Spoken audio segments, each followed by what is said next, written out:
दोस्तों, गिद्ध ने बताया, चाहे कोई कितना ही प्रिय क्यों न हो, ये 3 बातें कभी मत बताना।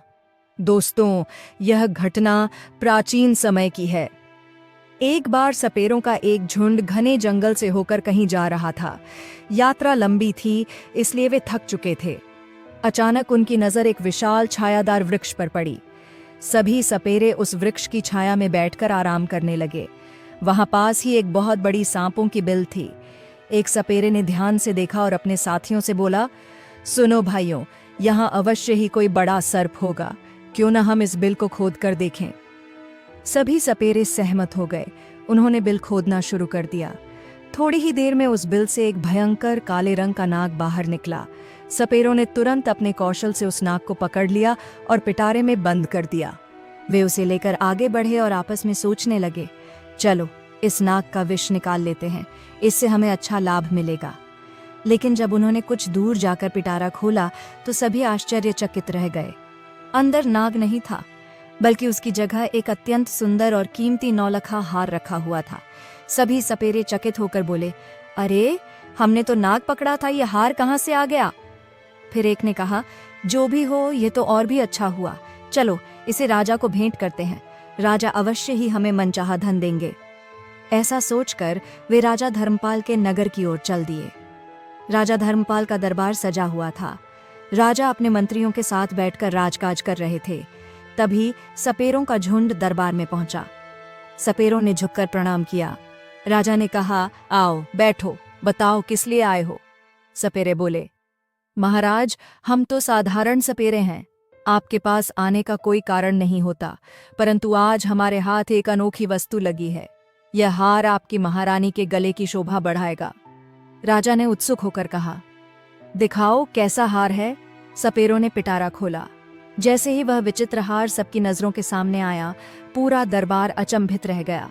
राजा ने हैरानी से पूछा, तुम्हें यह हार कहाँ से मिला? सपेरों ने झूठ बोलते हुए कहा, महाराज, यह हमें मार्ग में मिला। हमने सोचा कि इस अमूल्य वस्तु को आपको ही भेंट करें। राजा बोले, अति उत्तम, हम इसे स्वीकार करते हैं। मंत्री जी, इन्हें उचित धन और सम्मान देकर विदा करो। सपेरे प्रसन्न होकर बहुत सारा धन लेकर चले गए। उधर राजा ने हार सहित पिटारा अपने पास रख लिया। शाम होने पर जब दरबार समाप्त हुआ तो राजा वह पिटारा लेकर महल पहुंचे। उन्होंने रानी से कहा, प्रिय, आज मैं तुम्हारे लिए एक अनमोल उपहार लाया हूँ, इसे देखकर तुम प्रसन्न हो जाओगी। रानी मुस्कुराते हुए बोली, ऐसा क्या लाए हैं महाराज? मुझे तो बहुत उत्सुकता हो रही है। राजा ने पिटारा उसकी ओर बढ़ाया। लो, स्वयं देख लो। रानी ने जैसे ही पिटारा खोला, वह दंग रह गई। अंदर एक दिव्य तेज से चमकता हुआ छोटा सा बालक लेटा था। बालक के चेहरे पर अलौकिक आभा थी। उसे देखते ही रानी की आंखें ठहर गईं। उसने आश्चर्य और प्रसन्नता से कहा, महाराज, इसमें तो एक अद्भुत बालक है। कितना सुंदर, कितना तेजस्वी। राजा ने विस्मित होकर कहा, नहीं रानी, इसमें तो नौलखा हार था, ये बालक कैसे आ गया? उन्होंने स्वयं पिटारे में झांककर देखा और सचमुच हतप्रभ रह गए। अब उनके हृदय में प्रसन्नता उमड़ पड़ी, क्योंकि राजा और रानी के कोई संतान नहीं थी। राजा ने भावुक होकर कहा, यह अवश्य ही भगवान का वरदान है। आज से हम इसे अपना पुत्र मानकर पालन करेंगे। किंतु ध्यान रहे, इस रहस्य की बात किसी को भी पता नहीं चलनी चाहिए। रानी ने सहमति में सिर हिलाया। परंतु उसी समय महल की कुछ दासियां यह वार्तालाप सुन रही थीं। रानी ने जिज्ञासा से पूछा, महाराज, ये बालक आपको कहाँ से मिला? किसने दिया है? राजा मुस्कुराते हुए बोले, रानी, दरबार में सपेरों का एक झुंड आया था। उन्होंने हमें एक पिटारे में नौलखा हार भेंट किया था, परंतु जब मैं महल पहुंचा तो ईश्वर की कृपा से वह हार एक सुंदर बालक बन गया। आज से यह हमारा पुत्र है और आगे चलकर यही हमारी राजगद्दी का उत्तराधिकारी होगा। उस दिन से राजा और रानी ने उस बालक को अपने पुत्र की तरह पालना शुरू कर दिया। कुछ समय बाद राजा ने दरबार में घोषणा कर दी, हमारी रानी के गर्भ से एक सुंदर पुत्र ने जन्म लिया है। यह सुनकर पूरी प्रजा हर्षोल्लास से भर उठी। नगर में उत्सव मनाया गया। राजा और रानी भी अत्यंत प्रसन्न थे और पूरे स्नेह के साथ उस बालक का लालन पालन करने लगे। समय बीतता गया। बालक धीरे धीरे बड़ा हुआ और युवावस्था में प्रवेश कर गया। अब वह विवाह योग्य हो चुका था। एक दिन राजा ने रानी से कहा, प्रिय, अब हमारा पुत्र विवाह योग्य हो गया है, हमें इसके लिए कोई उपयुक्त कन्या ढूंढनी चाहिए। रानी ने सहमति जताते हुए कहा, महाराज इसमें विलंब क्यों? यह तो बहुत शुभ कार्य है, जितनी जल्दी हो सके हमारे पुत्र का विवाह कर दीजिए। राजा धर्मपाल के राज्य से सटा हुआ एक दूसरा राज्य था, जिसका शासक वीरेंद्र प्रताप था। उनकी पुत्री का नाम था राजकुमारी शोभिता। राजकुमारी शोभिता अत्यंत रूपवती और गुणवान थी। जन्म के बाद से ही उसके पिता ने उसे सभी विद्याओं का ज्ञान दिलवाया, इसलिए वह 16 विद्याओं में निपुण थी। राजा वीरेंद्र प्रताप ने सोचा, अब समय आ गया है कि मैं अपनी पुत्री का विवाह किसी योग्य वर से कर दूं। उन्होंने दरबार में पुरोहित को बुलाकर कहा, पुरोहित जी, यह कन्या टीका की सामग्री लो और मेरी पुत्री शोभिता के योग्य किसी राजकुमार को ढूंढकर उसका टीका करो, फिर विवाह की बात पक्की करना। पुरोहित जी कन्या टीका की सामग्री लेकर विभिन्न राज्यों में घूमने लगे। वे कई राज्यों में गए, परंतु उन्हें कोई ऐसा राजकुमार नहीं मिला जो शोभिता के समान तेजस्वी और योग्य हो। अंततः वे थक हार कर राजा धर्मपाल की नगरी में पहुंचे। उस समय राजा धर्मपाल का दरबार लगा हुआ था। पुरोहित के आगमन पर राजा ने उन्हें आदरपूर्वक बैठाया और पूछा, आप कौन हैं और कहां से पधारे हैं? पुरोहित ने हाथ जोड़कर उत्तर दिया, महाराज, मैं राजा वीरेंद्र प्रताप का पुरोहित हूँ। उनकी पुत्री शोभिता के कन्या टीका के लिए योग्य वर की तलाश में निकला हूँ। सुना है कि आपका राजकुमार विवाह योग्य है, इसलिए यहाँ आया हूँ। राजा धर्मपाल गर्व से बोले, हाँ, हमारे पास एक पुत्र है, वह अत्यंत सुंदर और योग्य है। राजा ने अपने पुत्र को पुरोहित के सामने प्रस्तुत किया। राजकुमार को देखते ही पुरोहित प्रसन्न हो गया और बोला, यह राजकुमार तो हमारी राजकुमारी के लिए उत्तम है, यही योग्य वर है। पुरोहित ने वहीं टीका कर दिया और विवाह का प्रस्ताव पक्का करके लौट गया। कुछ समय बाद विवाह का शुभ मुहूर्त आया। राजा धर्मपाल ने अपने पुत्र को दूल्हे की तरह सजाया और भव्य बारात लेकर राजा वीरेंद्र प्रताप के राज्य पहुंचे। राजा वीरेंद्र प्रताप ने उनका भव्य स्वागत किया। राजकुमारी शोभिता और राजकुमार का विवाह पूरे विधि विधान से संपन्न हुआ। राजा धर्मपाल अपने पुत्र और नववधू को लेकर हर्षोल्लास से अपनी राजधानी लौट आए। समय बीतता गया।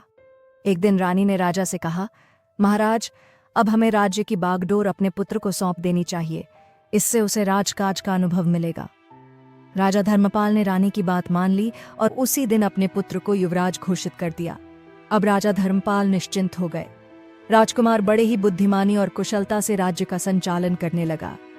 एक दिन की बात है, राजकुमारी शोभिता अपनी दासियों के साथ महल में बातचीत कर रही थी। तभी एक दासी धीरे से बोली, महारानी, यदि आप अनुमति दें तो मैं एक बात कहूं। आप अपने पति राजकुमार से अवश्य पूछिए कि उनके माता पिता कौन हैं। दासी की यह बात सुनकर राजकुमारी चौंक गई। उसने आश्चर्य से कहा, तुम यह क्या कह रही हो? क्या हमारे पति महाराज धर्मपाल के पुत्र नहीं हैं?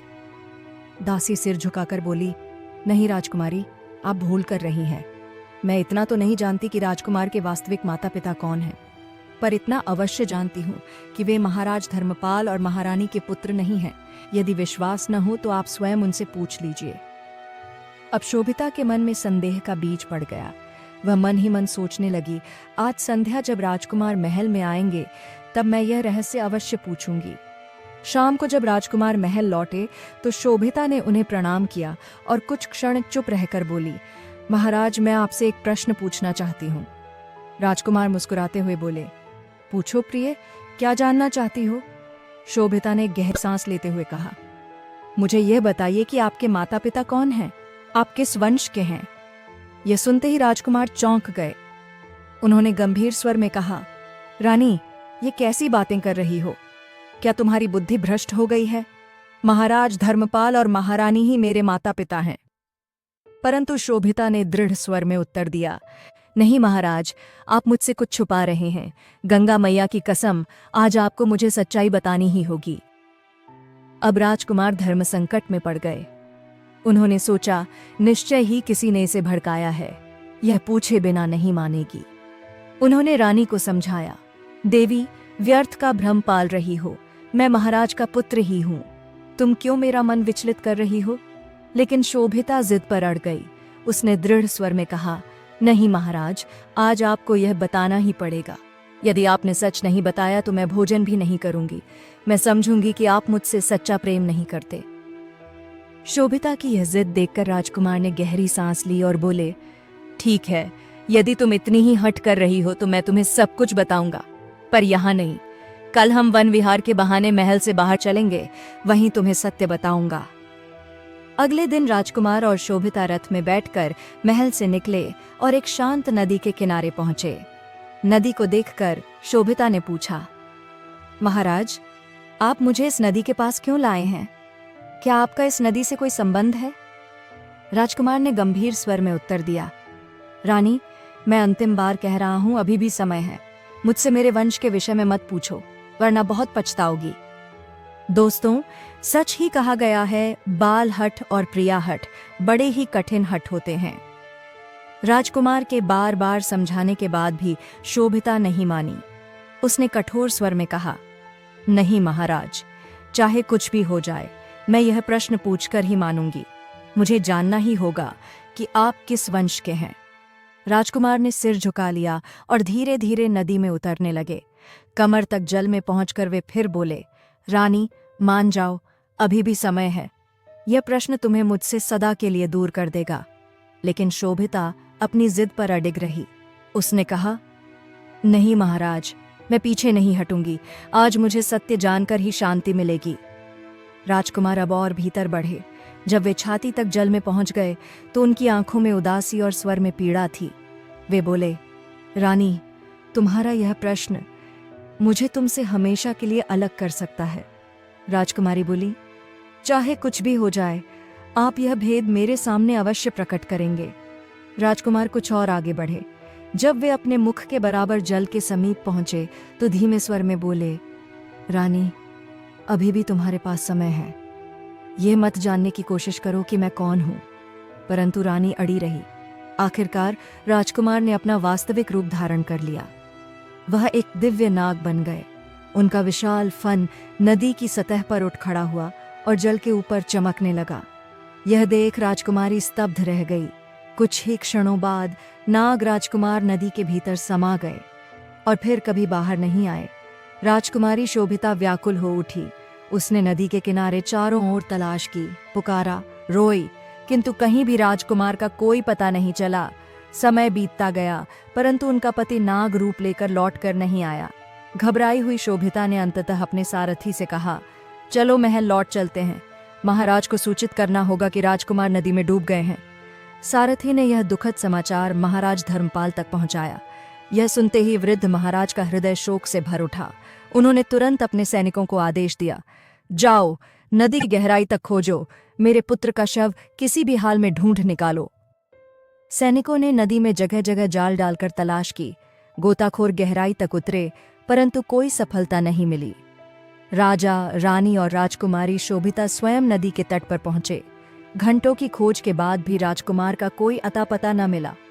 निराश होकर सब महल लौट आए। अब वृद्ध महाराज धर्मपाल का हृदय और भी बोझिल हो गया। वे अपने पुत्र को मृत मान बैठे। रानी शोभिता भी गहन दुख में डूब गईं। वे अपने मन को कोसने लगीं, हाय, यह सब मेरी ही जिद का परिणाम है। यदि मैं उनके वंश के विषय में प्रश्न न करती तो आज मेरा पति मुझे छोड़कर न गया होता। उनका हृदय पश्चाताप से भर गया। किंतु राजकुमारी शोभिता केवल दुखी ही नहीं थीं, बल्कि वे अत्यंत विदुषी भी थीं। वे 16 कलाओं में निपुण थीं। बहुत विचार के बाद उन्होंने एक निश्चय किया। उन्होंने नगर में घोषणा करवा दी, जो कोई मुझे कोई नई कथा, रहस्य या प्राचीन घटना सुनाएगा, उसे उचित इनाम दिया जाएगा। अब रोज महल में भीड़ लगने लगी। कोई रामायण की कथा सुनाता, कोई किसी वीर राजा का इतिहास। शोभिता का दिन रात का काम यही बन गया, नई नई कथाएं सुनना। इसी प्रकार समय बीतता गया। एक दिन राज्य का एक वृद्ध व्यक्ति पास के जंगल से गुजर रहा था। संध्या ढल गई और रात का अंधकार छा गया। उसने सोचा, अब जंगल में आगे बढ़ना उचित नहीं, कहीं हिंसक पशु न मिल जाएं। ये सोचकर वह पास ही एक विशाल पीपल के वृक्ष पर चढ़ गया और शाखा पर बैठ गया। रात गहरी होती गई। वृद्ध व्यक्ति भय के कारण सो नहीं पा रहा था। तभी मध्यरात्रि के समय उसने देखा, जंगल में एक व्यक्ति आया और झाड़ू लगाकर पूरे क्षेत्र को साफ कर गया। फिर दूसरा आया, जिसने चारों ओर जल का छिड़काव किया। कुछ ही देर में वहां कुर्सियां और एक भव्य सिंहासन सजाए जाने लगे। वृद्ध व्यक्ति भयभीत हो उठा। उसने मन में सोचा, हे प्रभु, यह क्या हो रहा है? ये लोग कौन हैं? क्या ये मुझे जीवित छोड़ेंगे भी या नहीं? धीरे धीरे विचित्र प्राणी आने लगे। उनका आधा शरीर सर्प का और आधा मनुष्य का था। उनके दिव्य रूप भयावह भी थे और अद्भुत भी। वे सब एक दरबार में एकत्र होने लगे। कुछ ही समय बाद 2 भव्य सिंहासन और रखे गए। वहां नागों के राजा और उनके पुत्र युवराज पधारे और राज सिंहासन पर विराजमान हुए। संपूर्ण सभा ने उनका स्वागत किया। सभा आरंभ हुई, चर्चाएं होने लगीं। और तभी वृद्ध ने देखा, सभा में बैठा नागराज का पुत्र वही राजकुमार था, लेकिन इस बार वह मौन था, सिर झुकाए, मानो किसी गहरे रहस्य से बंधा हुआ हो। नागों के उस दरबार में चर्चा हो रही थी कि राजकुमार का विवाह किया जाए। विवाह के विषय पर जब बातें चलीं और राजकुमार का नाम आया तो उसने सिर झुका लिया। उसका चेहरा उदासी से भर गया। घंटों तक वहां विमर्श चलता रहा। इधर पीपल की डाल पर छिपा बैठा वृद्ध व्यक्ति सब सुन रहा था। उसका मन भय और कौतूहल से कांप रहा था। हे देव, ये कौन लोग हैं? क्या आज मैं जीवित बच पाऊंगा? यही सोचकर वह डाली से चिपककर लेटा रहा। कुछ समय बाद दरबार भंग हुआ। सभी अतिथि एक एक कर चले गए, परंतु नागराज और उनका पुत्र उसी पीपल वृक्ष की ओर बढ़ने लगे। वृद्ध व्यक्ति का कलेजा धड़क उठा। अरे, ये मेरी ओर ही आ रहे हैं। इन्हें पता चल गया कि मैं यहीं छिपा हूं। अब तो मेरा अंत निश्चित है। वह घबराकर कांपने लगा, परंतु जो दृश्य उसने देखा वह उसके लिए किसी चमत्कार से कम न था। नाग राजकुमार वृक्ष की जड़ के समीप आकर बैठ गए और करुण स्वर में रोने लगे। वे पुकार रहे थे, हाय शोभिता, हाय शोभिता। उनके आंसुओं में पत्नी के लिए गहरा विरह झलक रहा था। वृद्ध व्यक्ति यह सब सुनता और देखता रह गया। कुछ देर बाद नाग राजकुमार वहां से चले गए और धीरे धीरे भोर का उजाला फैल गया। प्रातः होते ही वृद्ध व्यक्ति वृक्ष से उतरा और नगर की ओर लौट चला। चलते चलते उसके मन में विचार आया, मैं तो बड़ा निर्धन हूं, पर रानी शोभिता रोज नई कथा सुनने की इच्छा रखती हैं। क्यों न यह घटना जाकर उन्हें सुनाऊं? बदले में यदि धन मिला तो मेरा जीवन सुधर जाएगा। यह सोचकर वह सीधे उस स्थान पर पहुंचा जहां रानी शोभिता प्रतिदिन मंडप में बैठकर कथाएं सुना करती थीं। वहां विद्वानों की भीड़ थी। कोई रामायण की कथा सुना रहा था, कोई पुरानी राजाओं का इतिहास। घंटों प्रतीक्षा के बाद वृद्ध का भी नंबर आया। वह कांपते स्वर में बोला, महारानी, बीती रात मैंने अद्भुत दृश्य देखा। जब मैं जंगल में भटक गया तो एक पीपल के वृक्ष पर चढ़ बैठा। आधी रात को मैंने वहां नागों का दरबार देखा। वे सब अर्ध मनुष्य और अर्ध नाग रूपी प्राणी थे। उनका राजसभा लगा था। जब सभा समाप्त हुई तो नागराज का पुत्र उसी वृक्ष के नीचे आया। वह रथ से उतरा और जड़ के पास बैठकर विलाप करने लगा, हाय शोभिता, हाय शोभिता। कुछ देर रोने के बाद वह अचानक अदृश्य हो गया। यह सुनते ही रानी शोभिता की आंखें आंसुओं से भर आईं। उनका हृदय धड़क उठा। वे वृद्ध से बोलीं, बाबा, मैं तुम्हें इतना धन दूंगी कि तुम्हारी कई पीढ़ियां बैठकर खा सकें, परंतु बदले में मुझे उसी स्थान पर ले चलो जहां तुमने मेरे पति को देखा। वृद्ध भयभीत होकर बोला, नहीं राजकुमारी, मैं वहां नहीं जाऊंगा। उस स्थान पर जाने से मेरी जान को बड़ा खतरा है। शोभिता ने दृढ़ स्वर में कहा, नहीं बाबा, तुम्हें मेरे साथ वहां चलना ही पड़ेगा। चिंता मत करो, मैं तुम्हें सुरक्षित ले जाऊंगी। इतना कहकर उन्होंने एक थैली सोने की मोहरों से भरी और वृद्ध के हाथ में दे दी। लो बाबा, यह तो बस प्रारंभ है। यदि तुम मुझे उस स्थान तक पहुंचा दो तो मैं तुम्हें और भी अधिक सोना दूंगी। वृद्ध की आंखें चमक उठीं। लालच और धन की चमक ने उसके भय को दबा दिया। वह प्रसन्न होकर बोला, ठीक है राजकुमारी, मैं आपको उस स्थान तक ले चलूंगा। फिर वह शोभिता को लेकर उसी घने जंगल में पहुंचा। पीपल के विशाल वृक्ष की ओर इशारा करते हुए बोला, राजकुमारी, देखो, यही वह स्थान है। मैंने इसी वृक्ष पर बैठकर सब कुछ अपनी आंखों से देखा था। रानी शोभिता ने दृढ़ स्वर में कहा, तो बाबा, आज मैं भी अपने पति को अपनी आंखों से देखना चाहती हूँ। वृद्ध ने भयभीत होकर सिर हिलाया, पर अंततः दोनों उसी पीपल के वृक्ष पर चढ़ गए और प्रतीक्षा करने लगे। पूरी रात बीत गई, न कोई दरबार सजा और न ही कोई नाग वहां आया। क्रोधित होकर शोभिता ने वृद्ध को डांटते हुए कहा, बाबा, तुमने झूठ कहा था। इसके लिए मैं तुम्हें कठोर से कठोर दंड दे सकती। धीरे धीरे अजीबो गरीब नाग मनुष्य वहां आने लगे। वृद्ध ने फुसफुसाते हुए कहा, महारानी ध्यान से देखो, यही मैंने पहले देखा था। रानी की आंखें चौंधिया उठीं। तभी सभा में एक दिव्य रथ उतरा। उसमें से वही नाग राजकुमार उतरे। उनका आधा शरीर नाग का था और आधा मनुष्य का, और चेहरा वही था जिसे देखकर शोभिता का हृदय तड़प उठा। यही मेरे पति हैं, शोभिता ने मन ही मन कहा। सभा चलती रही। शोभिता का मन बेचैन था। 3-4 घंटे बाद सभा समाप्त हुई। सब चले गए। तब नाग राजकुमार पीपल की जड़ों में बैठ गए और करुण स्वर में रोने लगे। हाय शोभिता, हाय शोभिता। पति को इस अवस्था में देख शोभिता से रहा न गया। वह छिपने का बंधन तोड़कर आगे बढ़ी और उसके हाथ को पकड़ लिया। अचानक पत्नी को सामने देखकर राजकुमार चौंक उठे। रानी, तुम? आंखों में आंसू भरकर शोभिता बोली, हाँ मैं। तुम्हें पाने के लिए मैंने न जाने कितने कष्ट सहे, अब तुम्हें कहीं जाने नहीं दूंगी। राजकुमार पीड़ा से भरे स्वर में बोले, नहीं रानी, अब बहुत देर हो चुकी है। तुम मुझे प्राप्त नहीं कर सकती। यह जो सभाएं होती हैं वे मेरे विवाह को लेकर ही होती हैं। मेरे पिता ने तीसरी सभा में मेरा विवाह निश्चित करने का निश्चय किया है, और जब विवाह तय हो जाएगा तब मैं तुम्हारे साथ कैसे रह पाऊंगा? मुझे तो अपनी पत्नी के साथ रहना ही होगा। रानी शोभिता की आंखों से आंसू बह रहे थे। उसने दर्द भरी आवाज में कहा, तुमने तो मुझे त्याग दिया है।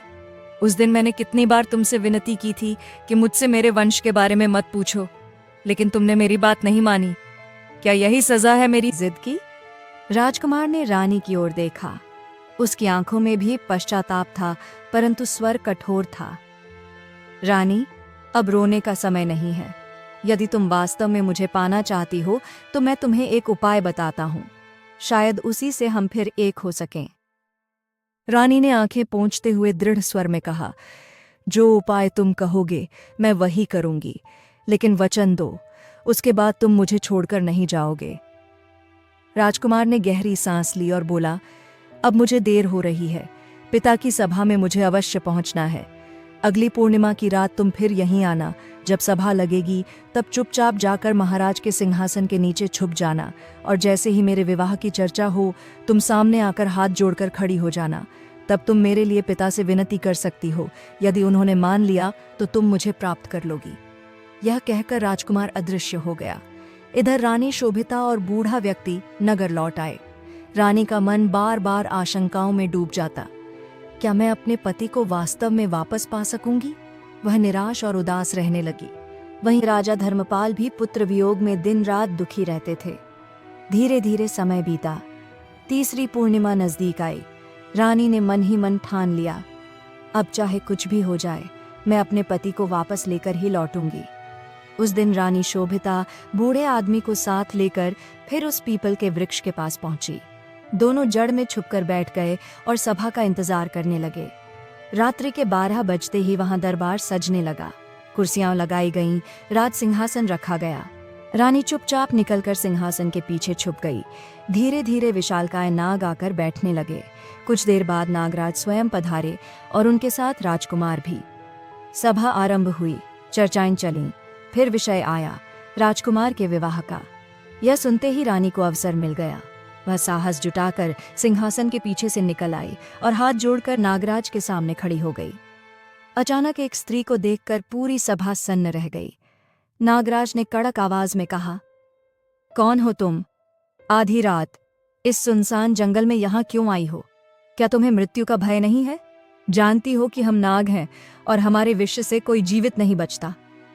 रानी ने निर्भय होकर उत्तर दिया, महाराज, मुझे किसी भय की आवश्यकता नहीं।